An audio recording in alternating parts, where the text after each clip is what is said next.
Тузоп or not тузоп. Когато много тренираш, 3-4 часа, имаш 7-8 хранения и не използваш стероиди, ти си вредиш, ти не се възстановяваш, ти си претоварваш всички жлези с тая храна и с тия тренировки, преуморяваш се, да се разболяваш по един или друг начин, нещо ще се отключи. И тук идват в помощ стероидите.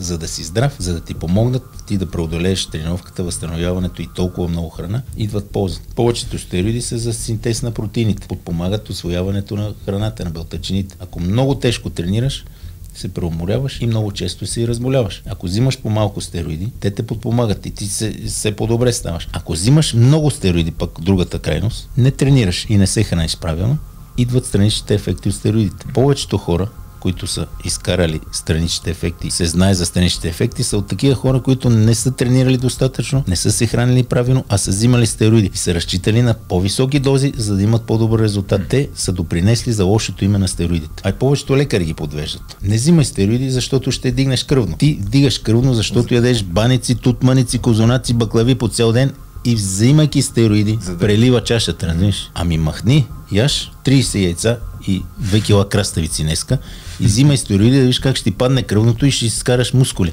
3 кила кола изпил днеска и пие метан, примерно, или анаполон. И вика, бати как задържа вода. Стероиди с чиста храна, супер. Стероиди с мръсна храна, зле, тива на зле.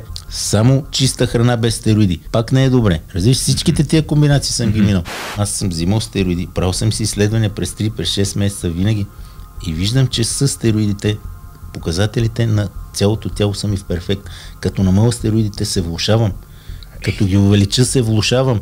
И съм си намерил дозата. Разбираш? Влошаваш се, когато не си на стероиди, тренираш много и се храниш много. Ползвал ли си Синтола не. Синтола е едно стерилно олио, което би трябвало да се абсорбира от организма след няколко месеца и да изчезва. Но когато се прекалява като Грег Валентино, то остава вътре и се получават калцификати. Колко килограма си качвал след състезание? Значи за 24 часа 18.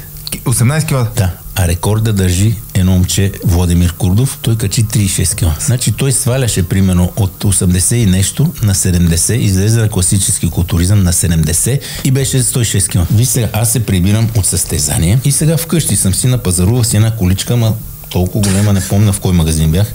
Толкова голема, че отстрани гледам. Не мога да я буташ така да гледаш. Безразборни работи. Какво ми е било кеф? Аз даже списъци си водех през тия 6 месеца на подготовка. Какво ми се яде за след сезон, да си го взема, да не се мина. И почвам да ям. Първо започвам с 15 круасана, такива 3 пъти хиксел. 15 глезените, така са ми се надували, че не обувките, джапанките не мога да си обуех. Само на палеца ги навирах. Виж, такива глезени.